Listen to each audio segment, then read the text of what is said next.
쇼펜하우어, 고통과 염세주의, 그리고 예술과 금육주의로의 초월. 19세기 철학계의 거장 아서 쇼펜하우어는 인간 존재의 고통과 염세주의에 대한 깊은 통찰로 유명합니다.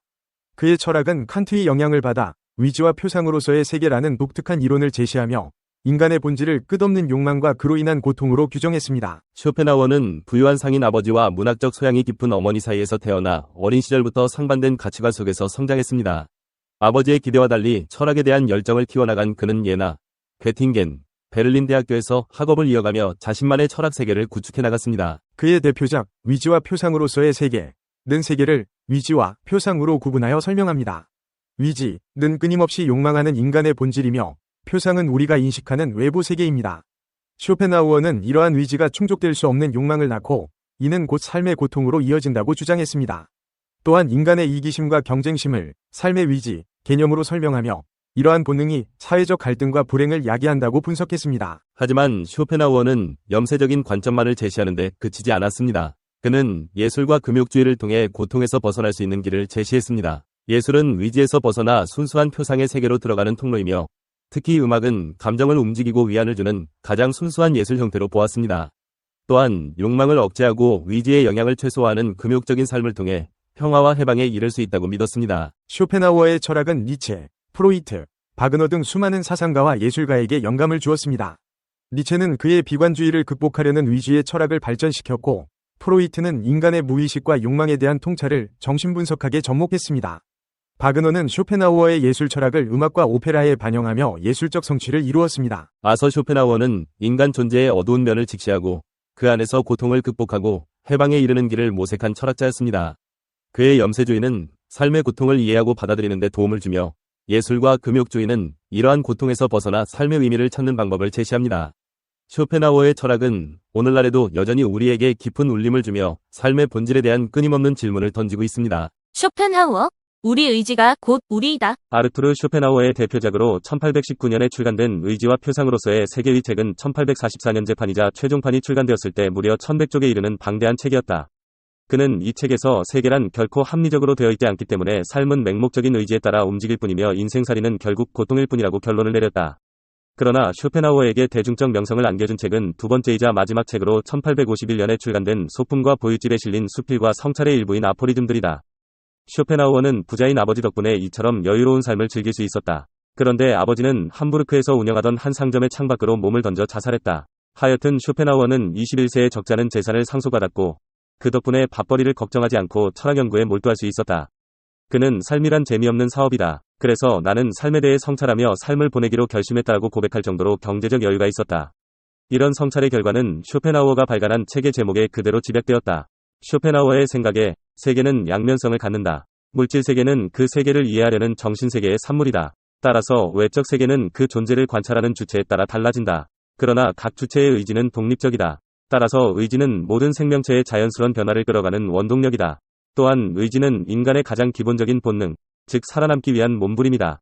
이기적이고 자기중심적이며 고집스러운 의지는 삶을 재미없게 만드는 원인이기도 하다. 수십억의 의지가 충돌하는 세계에서 갈등과 고통은 필연적인 결과이다. 따라서 행복은 그 자체로 실증적인 존재가 아니라 고통이 없는 상태일 뿐이다. 이런 점에서 행복의 추구는 의지를 꺾는 데 있다. 달리 말하면 치열한 경쟁에서 벗어나는 데 있다.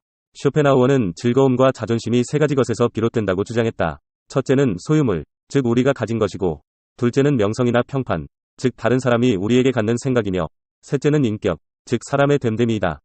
처음 두 가지는 우리가 완전히 통제할 수 없는 것이기 때문에 변덕스럽고 믿을 수 없는 것이다. 소유물은 언제라도 깨지거나 도난당할 수 있고, 명성은 아무런 잘못을 범하지 않아도 물거품이 되어버릴 수 있다. 따라서 이 둘에서 행복을 찾는 것은 위험한 것이다. 그러나 인격은 나만의 것이다. 우리는 의지대로 움직인다. 그런데 모두의 의지가 제각각이다. 따라서 행복의 비결은 의지가 우리에게 요구하는 것에 저항하지 않는 길이다. 달리 말하면 현재의 나를 거부하지 않으면서 우리 자신과 조화를 이루는 삶이 행복의 지름길이다. 조화가 합리적이고 유쾌한 성격을 만들어낸다. 의지가 우리를 만들고 우리에게 정신적이고 육체적인 특징을 안겨주기 때문이다. 요컨대 우리 의지가 곧 우리이다. 따라서 현재의 나를 거부하고 다른 나가 되려 하는 것만큼 모순된 삶은 없다. 현재의 나가 아닌 존재를 바라지 말라. 얼핏 생각하면 괜찮은 것처럼 들린다. 하지만 쇼펜하우어에게 이런 삶은 고통스러운 존재론적 위기였다. 그 이유가 무엇일까? 무엇보다 우리가 장점과 단점을 철저하게 까발리고 그런 후에 우리를 잘못된 방향으로 끌어가려는 듯한 의지의 표출을 가차없이 억눌러야 하기 때문이다. 그의 철학에 따르면 우리 삶은 미스터리 투성이고 우리 꿈은 좌절되기 일쑤이며 우리가 노력해서 거두는 성과도 하찮은 것에 불과하다. 따라서 의지대로 사는 데 익숙해지는 편이 훨씬 낫다. 체념의 기술을 터득하는 길이 삶의 여정에서 가장 중요하다. 희망이 좌절되면 체념할 줄 알아야 한다. 체념은 빠를수록 훗날을 위해서도 더 낫다. 유용하게 보셨다면 이 주제에 대한 여러분의 의견을 댓글로 달아주세요. 인간은 배신하는 존재다. 쇼펜하우어. 타인에게 지나치게 관대하게 대하지 마라. 타인에게 지나치게 관대하거나 친절하게 대해봤자 상대방은 선을 넘게 된다. 주변 사람한테 잘해주기만 하면 고마움을 느끼지 못한다. 원래 친절한 사람이니 그 정도는 된다고 생각하기 마련이다. 그러면서 계속 호의를 요구한다. 호의가 권리가 된다. 타인을 도와주고 싶다면 도와줬을 때 고마워하는 사람만 도와줘라. 안 좋았던 관계를 회복하려고 굳이 노력할 필요도 없다. 그래봤자 좋을 것도 없다. 배신은 누가 하는가? 대부분은 친하지 않은 사람이 배신을 한다고 생각하지만 실상은 반대다. 가까운 사람이 배신을 하는 경우가 많다. 친한 사람들과 어울리다 보면 이 사람은 배신을 하지 않을 거라고 생각하게 된다. 하지만 배신이란 건 빨리 배신할 사람과 천천히 배신할 사람만 있을 뿐이다. 아무리 친해도 100% 신뢰하지 말고 오직 스스로를 지키기 위해 노력하라. 사람은 혼자일 때야 비로소 온전한 자신이 된다. 내가 상황이 힘들어지면 친했던 사람들도 다 주위를 떠나기 마련이다. 착하고 순수하게 사는 게 좋다고? 상처받고 인간관계를 다 끊기 전까지는 모를 것이다. 친구란 건 한순간에 사라지는 것이고 남는 건 결국 내 자신밖에 없다는 것을, 가족 간에도 남보다도 못한 사이가 될 수도 있다는 사실을, 가족에게 받은 상처는 이루 말할 수 없는 큰 상처인 법이다. 그 가시는 더욱 크고 깊은 상처가 되어 나를 괴롭힌다. 인간은 고슴도치와도 같다.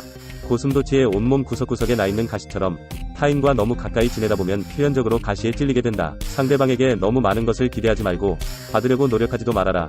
어차피 인간은 혼자다. 사람은 홀로 태어나 홀로 죽는다. 기본적으로 사람에게 너무 큰 기대는 안 하는 게 좋다. 사람을 대할 때 처음에는 일부러 친절하고 계산 없이 대하는 것도 나쁘지 않다. 하지만 상대방이 만약 선을 넘으려고 하는 기색이 비춰지면 그땐 인연을 끊어버리는 게 좋다. 이렇게 하면 새로운 사람을 사귀기 어렵다고 생각이 들 수도 있다. 하지만 인간은 태생부터 고독한 존재이고 모든 고통과 번뇌의 원인이 타인과의 관계에서 오는 거라고. 그 고통의 근원인 타인과의 관계를 우리는 어떻게든 억지로 끌어안고 껴안으며 살아가려고 하기 때문에 계속 고통을 겪는 것이다. 그렇다면 인간관계를 어떻게 맺는 것이 현명한 방법일까? 쇼펜하우어는 친절함이 친절함으로 돌아오는 사람과 연을 이어나가라고 이야기했다. 무조건적인 친절이 어리석다기보다는 베풀 줄 모르는 사람에게 무조건적인 친절을 베푸는 게 어리석은 것이다. 고마움에 베풀고 보답할 줄 아는 사람과 가까이 해야 한다. 고마움을 모르는 사람은 죽어도 그걸 모른다. 평생을 가도 안 변할 수도 있다. 그런 사람에게 헛된 기대를 하는 것이 어리석은 것이다. 반면 내가 친절과 호의를 베풀었을 때 그걸 친절과 호의로 돌려줄 수 있는 사람들은 인연을 이어가라. 싸울 때는 중립을 지키는 게 좋다. 말도 가급적 아껴라. 드러내지 말고 벙어리가 되는 편이 좋다. 나이 들어 돌이켜보면 착한 사람으로 인정받기 위해 노력하며 사는 게 큰 가치가 없다. 인간은 본래 이기적이고 남는 건 친구나 지인이 아니라 나 자신뿐이다. 사람은 무슨 일을 겪든지 자신에게 이득이 되지 않으면 멋대로 행동한다. 저밀력 면직이 친구라고 해서 다를 바 없다. 인간은 자기에게 이득이 되지 않으면 언제든 배신하는 존재다. 인간은 너그럽고 친절하게 대하기만 하면 버릇이 없어진다. 마치 어린아이와 비슷하다. 사람을 대할 때 관대하거나 친절하게 대하지 마라. 인간관계를 맺을 때는 적당히 유지를 할 정도만 잘해줘라. 가까운 관계가 아닌 이상 굳이 지나치게 친절할 필요가 없다. 인맥을 적당하게 유지하다가 필요하면 인연이 되는 것이고 아니라면 각자의 삶을 살아가면 되는 것이다. 인맥이란 건 있다가도 없는 것이다. 너무 과한 친절을 베풀지 않는 게 자신에게 좋다. 잘해주다 보면 타인은 그게 당연한 줄 알고 별일 아닌 일에도 화내고 실망하게 된다. 지나치게 행복해 보이는 사람은 겉으로만 행복해 보이는 경우가 많다. 실제로는 불행을 숨기고 사는 사람이 더 많으니 의심해봐야 한다. 이해관계가 달라지면 사람은 배신하고 가면을 쓰는 법이다. 타인의 기준에 지나치게 얽매이거나 상대방에게 잘 보이려고 전전긍긍하지도 마라. 남의 시선을 많이 신경 쓰는 사람은 그들의 노예와도 다름없다. 남들이 알아주기를 바라지 말고 남들이 알아주는 것을 초월해서 살아라. 타인의 시선에 얽매이지 않는 사람만이 진정 행복해질 수 있다. 삶은 괴로움의 연속이다. 항상 기쁠 거라고만 기대하는가? 행복이란 건 짧고 스쳐 지나가는 순간에만 느낄 수 있는 것이다. 행복과 쾌락만 쫓아가다 보면 평생 행복이라는 걸 즐길 수가 없게 된다. 삶에는 고통과 불안함이 존재할 수밖에 없음을 받아들여라. 인생은 욕망과 권태 사이에서 끝없이 오락가락하는 시계추와도 같다. 인생은 기본이 고통이다. 인생의 고난은 평생 동반될 수밖에 없는 것이다. 인간은 기본적으로 혼자 살아가고 혼자 고난을 이겨내고 혼자 죽어가는 존재다. 우리가 종종 혼자 있을 때 편안함을 느끼는 것도 바로 그런 이유에서다. 외로움과 고독의 차이를 아는가? 외로움은 혼자 있을 때의 고통을 나타내는 단어인 반면 고독은 혼자 있을 때의 순간이 인간에게 편안하다는 것을 나타내기 위한 단어다. 사람은 다른 사람 시선을 신경 쓰며 타인처럼 살기 위해 인생의 4분의 3을 잃어버린다. 인간이 왜 사람과 어울리고자 하는 본성이 있는지 아는가? 바로 고독이 두려워서이다. 고독이 두렵기 때문에 다른 사람들과 어울리고 싶어 한다. 인간관계를 맺는 행위 자체가 즐거워서가 아니라 고독이 두려워서 사람을 사귄다. 모든 인간은 고독 속에 태어난다. 그리고 고독 속에서 사교활동을 하려고 하는 존재다. 그렇다면 고독이란 무엇인가? 고독은 인간이 자신의 자아를 발견하고 인생의 의미를 깨닫는 과정이라고 보면 된다. 이제 왜 사람을 대할 때 지나치게 관대하거나 친절할 필요가 없는지 알았는가? 아무리 친해도 돈을 빌려줄 필요도 없다. 돈을 빌려준 것이 화근이 되어 친구를 잃는 경우가 많다. 저밀령 연직이 친구여도 가끔씩 무시하는 태도를 취하는 것도 도움이 된다. 인간관계를 맺을 때 어떤 자세를 취해야 할까? 상대가 당신을 필요로 하지 않아도 잘 지낼 수 있도록 내면의 힘을 길러야 한다. 그리고 사람들을 존중하면서도 언행을 조심해라. 어차피 인간의 본성에는 착한 면과 이기적인 면이 동시에 존재한다. 그리고 사람들은 상황이 어려워지면 떠나버린다. 아무리 가까운 사이라도 항상 주변 사람들이 떠날 수 있다는 것을 염두에 두어라. 타인의 좋은 면만 보고 신뢰하는 것은 좋지 않다. 타인에 대한 기대치를 낮춰라. 타인에게 기대를 하지 말고 그저 자기 일을 잘하려고 노력해라. 자기 일을 열심히 하면 위아래로 존중받을 수 있다. 아랫사람은 당신을 따를 것이고 윗사람은 오히려 당신의 눈치를 보게 될 것이다. 자기 일에 충실한다면 함부로 말하거나 대할 수조차 없다. 외로움을 받아들이고 타인에게 의존하지 마라. 이렇게 힘든 시기를 견뎌내는 것은 어려운 일이다. 하지만 이러한 시기를 통해 우리는 더욱 성장하고 더욱 강인해질 수 있다. 스스로의 강인함을 길러나가면서 우리는 더욱 자신감을 가지게 되고 어려운 상황에서도 극복할 수 있는 힘을 키우게 된다. 강한 사람이란 고독과 외로움을 견뎌내는 사람이다. 그러나 우리는 단지 고독과 외로움을 견뎌내는 것만으로는 충분하지 않다. 더욱 중요한 것은 무엇인지 아는가? 우리는 고통과 고독의 의미를 알고 이를 극복하기 위해 노력하는 사람이 되어야 한다.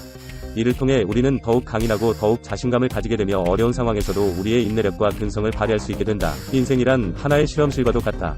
실험실에서 과학 연구가 이루어지듯 인간은 삶이라는 실험실에서 경험을 통해 배우고 성장한다.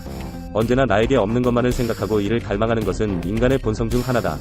그러나 이러한 태도가 인생을 더욱 비참하게 만든다. 인생을 즐기기 위해서는 현재의 삶을 즐기는 것이 무엇보다 중요하다.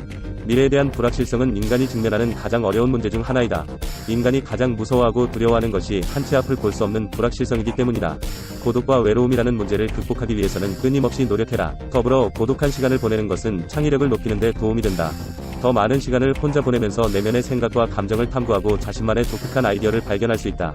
고독은 자신의 생각을 깊이 있게 탐구할 수 있는 시간과 공간을 제공한다. 더 많은 고독한 시간을 가지면 더 많은 창의적인 아이디어와 해결책을 발견할 수 있을 것이다. 또한 고독한 시간을 보내면서 자신의 감정을 더 잘 이해할 수 있으며 자신을 더 잘 이해할 수 있다. 당연히 젊은 시절에는 고독을 사랑하는 습관을 가지는 것이 쉽지 않다. 하지만 이제 인생의 후반전에 접어들었지 않는가? 더더욱 고독을 끌어안아 내 든든한 벗으로 삼아야 한다. 이제는 그런 마음이 아주 편안하고 간단한 것들이 될 수 있다는 것을 알아야 한다. 사실 자기 자신 속에 많은 것을 가진 사람은 타인에게 기대하지 않는다. 내면의 자아가 텅 빈 사람일수록 외부에서 끊임없는 자극을 구하려 한다. 그러나 자신의 내면이 풍부하다면 자신의 인생의 주인이 되어 자신의 내면에서도 즐거움과 행복을 찾을 수 있다. 이를 통해 자기 자신을 이해하고 자신의 감정을 인식하고 자신의 생각을 이해할 수 있다. 그리고 외부 세계와 상호작용할 때 더욱 성공적이고 만족스러운 인생을 살아갈 수 있다. 우리는 종종 인생에 대해 불평하지만 이것이 인생의 최고의 기회와 선물이 될 수도 있다. 인생을 살아가는 재미와 의미를 발견할 수 있다. 유용하게 보셨다면 검색창에서 성필원으로 인물 검색 부탁드려요.